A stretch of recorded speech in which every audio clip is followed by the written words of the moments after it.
പിതാവിൻ്റെയും പുത്രൻ്റെയും വിശുദ്ധാത്മാവിൻ്റെയും വിശുദ്ധ 12 സ്നേഹന്മാരെ അനുസ്മരിക്കുകയാണ്.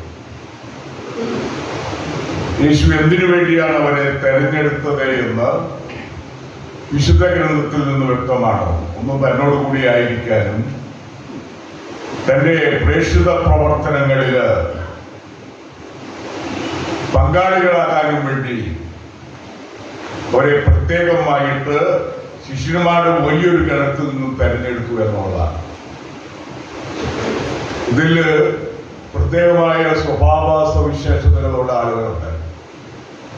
ഗ്രൂപ്പാകുമ്പോൾ അതിൽ പല സ്വഭാവമുള്ള ആളുകളെ കാണാൻ പറ്റും. ഏറ്റവും ചെറിയൊരു ഗ്രൂപ്പ് കുടുംബമാണ്. അതുപോലെ ഇങ്ങനെ തെരഞ്ഞെടുത്ത ഗ്രൂപ്പിൽ 12 പേരുള്ളപ്പോൾ ഓരോ വ്യത്യസ്ത സ്വഭാവങ്ങളിൽ നിന്നും കുടുംബങ്ങളിൽ നിന്നും ഒക്കെ കടന്നു വന്നവർ അവരുടെ പ്രത്യേകതകൾ കാണിക്കും. ഈശോ ഇതിന് പ്രധാനിയായി തിരഞ്ഞെടുത്തത് കേപ്പ എന്ന് വിളിക്കുന്ന പത്രോസിനെയാണ്. പത്രോസ് യേശുവിനെ ഉപേക്ഷിക്കുന്നുണ്ട്, വീണ്ടും യേശുവിനെ സ്നേഹിക്കുന്നുവെന്ന്, ഇങ്ങനെ സ്നേഹിക്കുന്നു ചോദിക്കുമ്പോൾ വീണ്ടും സ്നേഹിക്കുന്നു എന്ന് പറയുന്നു. പത്രോസ് വാസ്തവത്തിൽ ഭയപ്പെട്ടു പോയി കർത്താവിനെ കാൽവരിയിലെ കുരിശിലേക്ക് ആനയിക്കുന്നത് കണ്ടപ്പോൾ പത്രോസ് സ്വന്തം ജീവൻ അപകടത്തിലാണെന്ന് ചിന്തിച്ചു കാണും. അതുകൊണ്ടാണ് ഞാൻ അവനെ അറിയില്ല എന്ന് പറയാനായിട്ട് കാരണം ആ പത്രോസാണ് യേശുവിൻ്റെ ശിഷ്യന്മാരുടെ പ്രധാനി എന്ന് നമുക്കറിയാം. യേശു പ്രധാനിയായിട്ട് നിയമിച്ച പത്രോസിനെയാണ്. തന്റെ വിശ്വസ്തതയും സ്നേഹവും ഒക്കെ വീണ്ടും ചോദിച്ചറിഞ്ഞുകൊണ്ട് തിരഞ്ഞെടുക്കുകയാണ്. രണ്ടാമതായിട്ട് നമ്മുടെ അതിലൊരു പ്രത്യേക കോഡ് ഗ്രൂപ്പുണ്ട്. യേശു പ്രത്യേകമായിട്ട് ഗെത്സമനിയിലും അതുപോലെ മറ്റു 2-3 അവസരങ്ങളിൽ പ്രത്യേകം വിളിച്ചുകൊണ്ട് പോയിരുന്നു പത്രോസ്, യാക്കോബ്, യോഹന്നാൻ അവരായിരുന്നു.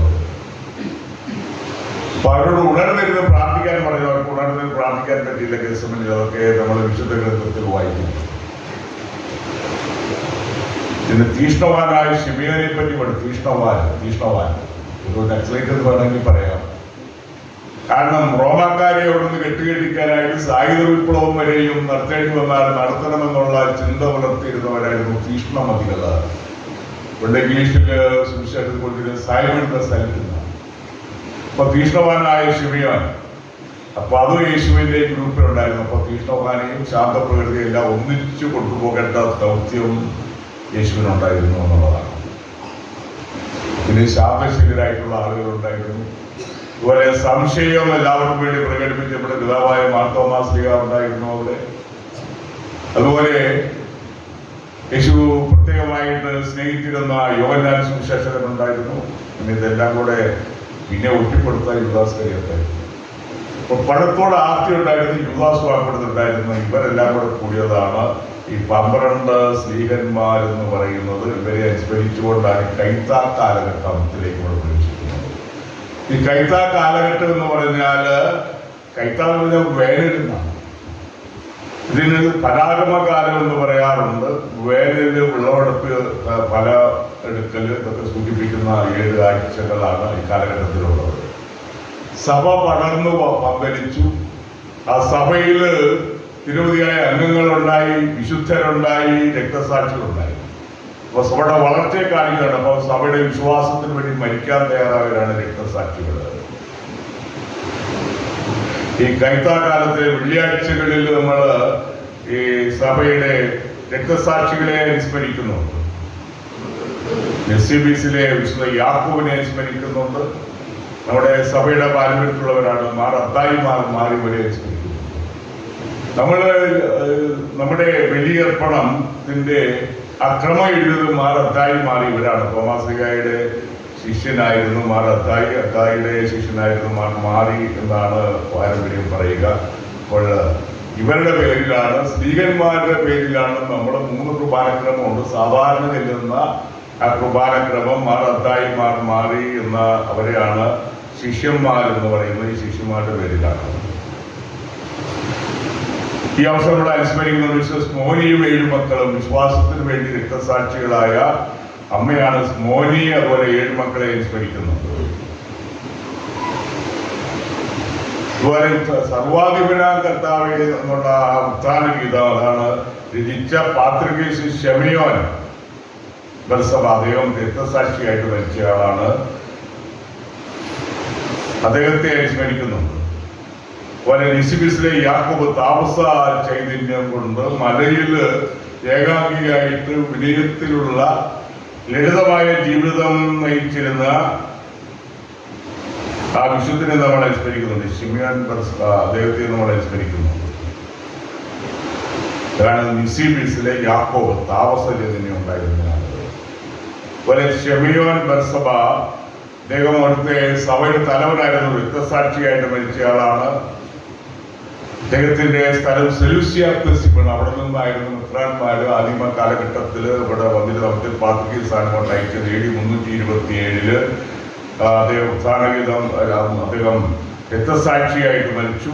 300 സഭയുടെ ആരംഭ കാലഘട്ടത്തിലാണ് സാമോരൻ രാമൻ പേർഷ്യൻ രാജാവ് അപ്പോൾ അവിടെ സൂര്യദേവനെ ആരാധിക്കണം എന്ന് പറഞ്ഞു.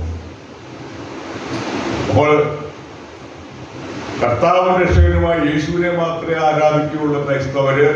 സൂര്യദേവനെ ആരാധിക്കുകയില്ല. അതിൻ്റെ പേരിൽ രക്തസാക്ഷിയായിട്ട് വിശ്വാസം ഉറച്ചു നിന്ന് വിശ്വാസത്തിന് വേണ്ടി AD 340 പെസഹ വ്യാഴാഴ്ച രക്തസാക്ഷിയായിട്ട് മരിച്ച ആളാണ് നമ്മുടെ ഈ പാത്രികീസ് ഷിമിയോൻ ബർസബ.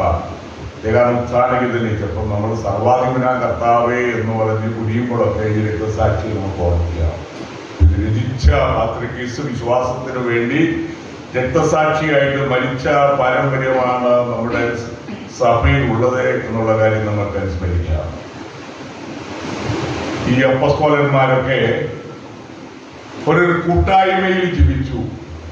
കൂട്ടായ്മയിൽ ജീവിക്കണമെങ്കിൽ ക്ഷമ ആവശ്യമുണ്ട്. അത് കുടുംബത്തിലാണെങ്കിലും വേണം, ഏത് സമൂഹത്തിലാണെങ്കിലും വേണം ക്ഷമ. അതുപോലെ പരസ്പരമുള്ള മറ്റുള്ളവരെ അംഗീകരിക്കാനും സ്വീകരിക്കാനായിട്ടുള്ള സന്നദ്ധതയുണ്ടാവണം.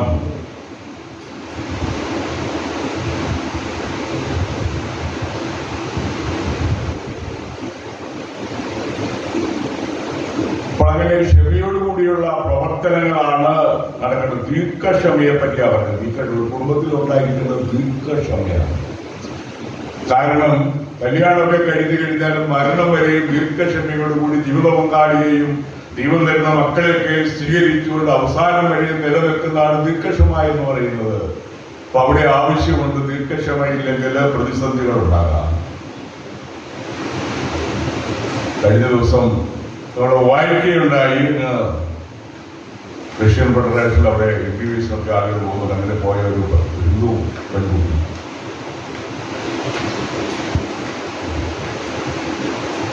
ചിലപ്പോ പോകുന്നവരൊക്കെ എങ്ങനെ കൂടുതൽ സൗഹൃദം കാണിച്ചിട്ട് ജീവിക്കാറാണ്. ഇവരോട് പറഞ്ഞു മതം മാറണമെന്ന് പറഞ്ഞ് ഇവിടെ തയ്യാറായില്ല. അതിന്റെ പേരില് ഇവളെ തിരിച്ചു കൊന്നു. 20 പീഡനങ്ങൾ ഏൽപ്പിച്ചു, അടിച്ചു കൊന്നു. പ്രതിയെ അവിടെ വിദേശ രാജ്യത്ത് അറസ്റ്റ് ചെയ്തിട്ടുണ്ട്. അപ്പോൾ ഇങ്ങനെ ഒരു ലോക്യഭാവം ഇല്ലെങ്കിൽ അങ്ങനെയുള്ള ഒരു സാഹചര്യം ഉണ്ടാകണമെങ്കിൽ ലോക്യഭാവം അതുമായിട്ട് അടുത്തു എന്നുള്ളത്. അത് MBBS പഠിക്കാൻ പോയതാണ്. അങ്ങനെ പരിക്കേൽപ്പിച്ച് മരിച്ച ആ പെൺകുട്ടിയുടെ മൃതശരീരമാണ് നാട്ടിലെ ഉദ്ഘാടനം കിട്ടുന്നത്. അടുത്ത കാലത്ത് നടന്ന സംഭവമാണ്. ഇപ്പം മാധ്യമങ്ങളിലൊക്കെ ചർച്ച ചെയ്യുന്നത് കാര്യമാണ്. അപ്പോൾ ആ ലോക്യഭാവം എന്ന് പറയുന്ന അടിച്ചേൽപ്പിക്കലല്ല. അടിച്ചേൽപ്പിക്കുമ്പോഴാണ് പ്രശ്നങ്ങളും പ്രതിസന്ധികളും ഒക്കെ വരുന്നത്. കുടുംബത്തിൽ അടിച്ചേൽപ്പിക്കുക, ഞാൻ പറയുന്നത് എല്ലാം ചെയ്യണം, ഇല്ലെങ്കിൽ അതിന്റെ പേരില് വാക്കുതർക്കം ഉണ്ടാകുക, അടിപിടി ഉണ്ടാകുക, കലഹം ഉണ്ടാകുക, വേർപിരിയൽ ഉണ്ടാകുക. അപ്പൊ ഈ ക്ഷമയുടെ കുറവുണ്ടാകും. ദൈവത്തിന്റെ ക്ഷമയാണ് നോഹിനെയും കുടുംബത്തെയും രക്ഷിച്ചത്. അപ്പോൾ പാപം വരുന്ന ആ സമൂഹത്തിൽ നിന്നും ഒരു ചെറിയ ഗണത്തെ രക്ഷിക്കാനായിട്ട് ദൈവം തിരുമനസ്സായതുകൊണ്ടാണ് നോഹിനെയും കുടുംബത്തെയും പെട്ടകത്തിൽ കയറ്റുകയും ഇങ്ങനെ അവര് രക്ഷിക്കപ്പെടുകയും ചെയ്തത്. ഈ പ്രവാചകന്മാര് പടിവത്തിൽ ദൈവത്തിന്റെ സന്നിധിയിലേക്ക് ജനതയെ നയിച്ചവരാണ്. ദൈവം തന്നെ ദീർഘക്ഷമയാൽ ഏകജാതനായ ഈശോയെ ലോകത്തിലേക്ക് മാനവരക്ഷയ്ക്കായിട്ട് അയച്ചു എന്നുള്ളതാണ്. മത്തായി 5:44-55 വേണ്ടി ശത്രുക്കളെ സ്നേഹിക്കുകയും പീഡിപ്പിക്കുന്നവർക്ക് വേണ്ടി പ്രാർത്ഥിക്കുകയും. അപ്പോൾ നമ്മൾ അവിടെ പരിഗണിച്ച് സ്മോലിയും മക്കളും ഒരു ശിമേൻ ബർസബ ഇവരൊക്കെ സഹിക്കാനായിട്ട് തയ്യാറായവരാണ്. ഈശോ കുശൽ കിടന്നുകൊണ്ട് പറഞ്ഞ പിതാവിനോട് ക്ഷമിക്കണമേ എന്നാണ്. പലപ്പോഴും നമ്മൾ ക്ഷമിക്കാനായിട്ട് തയ്യാറാകുന്നില്ല എന്നുള്ളതിന്റെ പേരിലാണ് പ്രതിസന്ധികളും പ്രശ്നങ്ങളൊക്കെ ഉണ്ടാകുന്നത്. നമ്മളെന്നും പ്രാർത്ഥിക്കുന്നവരൊക്കെ പ്രാർത്ഥിക്കുന്നത് ഞങ്ങളുടെ കടക്കാരോട് ഞങ്ങൾ ക്ഷമിച്ചിരിക്കുന്നത് പോലെ, ഞങ്ങൾ ക്ഷമിച്ചതുപോലെ ഞങ്ങളുടെ കടങ്ങളും പാപങ്ങളും ഞങ്ങളോട് ക്ഷമിക്കണമേ എന്ന് 100 പ്രാവശ്യം നമ്മൾ ആവർത്തിക്കുന്നുണ്ട്. ഓരോ ദിവസവും പ്രാർത്ഥിക്കുമ്പോൾ അത് 2 രീതിയിൽ വിശദീകരിക്കും. ഞങ്ങളുടെ കടക്കാരോട് ഞങ്ങൾ ക്ഷമിച്ചിരിക്കുന്നത് പോലെ ഞങ്ങൾ ക്ഷമിച്ചു കഴിഞ്ഞു. ഇപ്പം ഭാര്യയോട് ക്ഷമിച്ചു കഴിഞ്ഞു, ഭർത്താവിനോട് ക്ഷമിച്ചു കഴിഞ്ഞു, അയൽവാസിനോട് ക്ഷമിച്ചു കഴിഞ്ഞു, ശത്രുവിനോട് ക്ഷമിച്ചു കഴിഞ്ഞു. ഞങ്ങൾ ക്ഷമിച്ചിരിക്കുകയാണ്. ചില പ്രാർത്ഥനയിൽ ക്ഷമിച്ചതുപോലെ നമ്മൾ അത് പള്ളിയിലെല്ലാവരും ഇരുന്ന് ക്ഷമിച്ചിരിക്കുകയാണ്. ആരുടെങ്കിലും വിദ്വേഷം ഉണ്ടെങ്കിൽ ക്ഷമിച്ചങ്ങ് ഇരുന്ന് കഴിഞ്ഞാൽ എന്നാലേ നമുക്ക് ഈ പ്രാർത്ഥന ചെല്ലാൻ പറ്റുകയുള്ളൂ.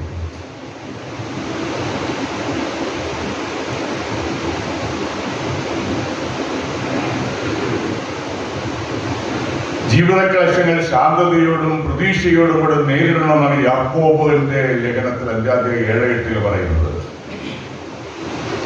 ജോബ് പറയുന്നത് ക്ഷമയോടെ, ജോബിന്റെ പുസ്തകത്തിൽ പറയുന്നത് ക്ഷമയോടെ കാത്തിരിക്കുവിൻ, പീഡ സഹിക്കുന്നവരെ ഭാഗ്യവാന്മാരായി കരുതുന്നു. ക്ഷമയോടെ കാത്തിരിക്കുവിൻ. ഈ ഭൂമിയിലെ ജീവിതം ഒരു കാത്തിരിക്കുക. ക്ഷമയോടെ കാത്തിരിക്കുക. നിത്യജീവൻ ലക്ഷ്യമാക്കിക്കൊണ്ട് ക്ഷമയോടെ കാത്തിരിക്കുകയും നന്മയിൽ ജീവിക്കുകയും ചെയ്യുക എന്നുള്ളതാണ്. പ്രതികൂല സാഹചര്യങ്ങൾ, കഷ്ടപ്പാടുകളൊക്കെ ഉണ്ടാകുമ്പോൾ വിശ്വാസം പരീക്ഷിക്കപ്പെടാറുണ്ട്. പ്രതികൂല സാഹചര്യങ്ങൾ, കഷ്ടപ്പാടുകൾ, രോഗങ്ങൾ, ദുരന്തങ്ങള്, അങ്ങനെ മനുഷ്യന്റെ ഇഹലോകത്തിലെ പ്രതീക്ഷകൾ സഫലമാകാതെ വരുമ്പോൾ, രോഗത്തിന്റെയോ അടുത്ത ബന്ധുക്കളുടെയോ മരണം വഴിയായിട്ട് ക്ലേശങ്ങൾ ഉണ്ടാകുമ്പോൾ, അപ്പോൾ അങ്ങനെയുള്ള ദുരന്തങ്ങളിലും ക്ലേശങ്ങളിലും ഒക്കെ സഹിക്കാനായിട്ടുള്ള സന്നദ്ധയും ദീർഘക്ഷമയും ആവശ്യമാണ്. ദൈവത്തോടുകൂടി ക്ഷമിക്കേണ്ടതായിട്ടുണ്ട്. പലപ്പോഴും ചിലർക്ക് ദൈവത്തോട് ക്ഷമിക്കാൻ കഴിയാത്ത സാഹചര്യങ്ങൾ ഉണ്ടാകാറുണ്ട്. എന്തെങ്കിലും അനർത്ഥങ്ങൾ കുടുംബത്തിൽ വരുമ്പോൾ ദൈവം എന്തുകൊണ്ട് എനിക്ക് ഈ ദുരന്തങ്ങൾ വരുത്തിയെന്ന് ചിന്തിക്കുന്നു. കഴിഞ്ഞ ദിവസം എൻ്റെ പഴയ ഇടവകയിൽ ഒരു ചെറുപ്പക്കാരൻ മരിച്ചു. അതോടൊപ്പം നമ്മുടെ വേദപാഠമൊക്കെ പഠിക്കുന്ന കുട്ടിയെ വലിക്കാൻ പോലാണ്. ഇവനെ ജർമ്മനിക്ക് പഠനത്തിനുണ്ട്. ഇവിടെ ജർമ്മനിയിലും ഫ്രാൻസിലും ഒക്കെ അമിതമായ ചൂടാണ്. അപ്പൊ അതുകൊണ്ട് ആളുകൾ വെള്ളത്തിൽ കുളിക്കാനായിട്ട് ഇടയ്ക്കിടയ്ക്ക് ഇറങ്ങാറുണ്ട്. സാധാരണയായിട്ട് തണുപ്പുള്ള പ്രദേശമാണ് അവിടുത്തെ ആളുകൾ സാധാരണ അധികം കുളിക്കാറില്ലെങ്കിലും ഈ ചൂട് വന്നപ്പോൾ കുളിക്കുന്ന പോലെ വഴികളിൽ ഇങ്ങനെ നമ്മൾ ഗാർഡ് നനയ്ക്കുന്ന പോലെ വെള്ളം ചീറ്റിച്ചു വിടുന്നുണ്ട്. അപ്പൊ അതിന്റെ താഴെ നിന്നിട്ട് ആളുകൾ ഇങ്ങനെ ഈ ചൂടിന് ശമനം വരുത്തുന്നു. പല കണക്ക് പറയുന്നുണ്ട്. ചില സ്ഥലത്തൊക്കെ 5000 മരിച്ചെന്ന് പറയുന്നു. എല്ലാം കൂടെ യൂറോപ്പിൽ 20,000 പേര് മരിച്ചു. അത് കൂടുതൽ മരിച്ചൊരു 70 കഴിഞ്ഞവരൊക്കെയാണ്. രോഗികളായിട്ടുള്ള ആളുകളാണ് മരിച്ചവരിൽ കൂടുതൽ. അപ്പോൾ ഈ ചെറുപ്പക്കാരന് വെള്ളത്തിൽ പരിചയമുണ്ടോ ഇല്ലെന്ന് അറിഞ്ഞുകൂടാ. വെള്ളത്തിൽ ഇങ്ങനെ ഇറങ്ങി ഈ ചൂട് കൊണ്ടുപോകുന്നത്. പക്ഷെ അവന് ആദ്യത്തെ ദിവസം കുഴപ്പമില്ല. 2ാമത്തെ ദിവസം പോയി കഴിഞ്ഞ് ഇങ്ങനെ വെള്ളത്തിൽ താന്നുപോയി മരിച്ചു. 2 കൊല്ലം മുമ്പ് ജർമ്മനിക്ക് പഠിക്കാനും ജോലിക്കാൻ ഒരു പരീക്ഷയൊക്കെ പഠിച്ച് അടുത്ത പരീക്ഷപ്പം പറഞ്ഞത് അടുത്ത പരീക്ഷയ്ക്ക് പഠിച്ചുകൊണ്ടിരിക്കുക, അടുത്ത കോഴ്സ് പഠിച്ചുകൊണ്ടിരിക്കുകയാണ്. അതായത് അവരെ മരിച്ച് നെല്ലിക്കാൻ പോയിട്ട് മിനിങ്ങാന്ന് കൊണ്ടാണ് സംസ്കരിച്ചു. ജർമ്മനിയിൽ നിന്ന് കൊണ്ടുപോയി. അപ്പൊ അങ്ങനെ അത് 1-2 10,000-20,000 ആളുകൾ വഴി മരിച്ചു പല രാജ്യങ്ങളിലായിട്ട്. അപ്പൊ അത് സൂര്യന്റെ ഒരു പ്രത്യേക പ്രതിഭാസം കൊണ്ടാണ്. അപ്പൊ അങ്ങനെ അവരുടെ വീടുകൾ പണിതിരിക്കുന്നത് AC ഒന്നും കാര്യമായിട്ട് വീടുകളിൽ ഉണ്ടാവില്ല. കാരണം അവിടെ ഇങ്ങനെ ചൂടില്ല. ഇപ്പൊ ചൂടാക്കാനുള്ള സാഹചര്യങ്ങളാണ് യൂറോപ്പിലൊക്കെ ഉള്ളത്. ഒത്തിരി ഐസൊക്കെ ആകുന്ന കാലഘട്ടങ്ങളുണ്ട്. അപ്പോൾ ചൂടാക്കുക. പക്ഷെ ഇപ്പോഴീ ചൂട് കൂടി ഇവിടെ ഉടന്ന് പോകുന്ന ആളുകൾക്ക് അത്രയും അനുഭവപ്പെടില്ല. കാരണം ഇവിടെ 36, 37 ഉള്ളവരുണ്ട്, 42 വരെയും പോകും. അപ്പൊ അങ്ങനെയുള്ള സാഹചര്യങ്ങൾ വിദേശത്തൊക്കെ ഈ അടുത്ത കാലത്ത് ഉണ്ടായി, ഇനി ഉണ്ടാവുമെന്നൊക്കെ അറിഞ്ഞുകൂടാ. വീണ്ടും റിപ്പീറ്റ് ചെയ്യാം എന്നൊക്കെ പറയപ്പെടുന്നുണ്ട്. അപ്പോൾ അതൊക്കെ ഇങ്ങനെയുള്ള പ്രതികൂല സാഹചര്യങ്ങൾ അപ്പോൾ ആ വീട്ടുകാരിൽ ചിന്തിക്കാൻ കാരണം എന്തുകൊണ്ട് എൻ്റെ മകൻ ഇത് സംഭവിച്ചു. ഇവ നമുക്ക് ആർക്കും എതിരായിട്ട് ഒന്നും ചെയ്യുന്നില്ല. മനുഷ്യന്റെ ജീവിതത്തിന്റെ സാഹചര്യങ്ങളും ബന്ധവസ്തുക്കളും ഒക്കെ മനുഷ്യനെ ജീവിക്കാനായിട്ട് കൊണ്ടുകൊടുത്തിരിക്കുകയാണ്. നമ്മുടെ സ്വാതന്ത്ര്യത്തെ ഹരിക്കുന്നില്ല. പിന്നെ പ്രതിസന്ധികളും മരണവും രോഗമൊക്കെ ജീവിതത്തിന്റെ ഭാഗങ്ങളാണ്. അതുകൊണ്ട് ദൈവത്തോട് ക്ഷമിക്കാതെ പ്രാർത്ഥിക്കാതെ ഇരിക്കേണ്ട കാര്യമില്ല. ഈ നീതിമാനായ യോബ് പ്രാർത്ഥിച്ചതുപോലെ ദൈവത്തിന്റെ നാമവും പരിശുദ്ധമാകുന്നത് വാഴ്ത്തപ്പെടട്ടെ, ദൈവത്തിന്റെ മഹത്വ സ്തുതി ഉണ്ടായിരിക്കട്ടെ എന്നുള്ളതായിരിക്കണം നമ്മുടെ പ്രാർത്ഥന. ഇതാണ്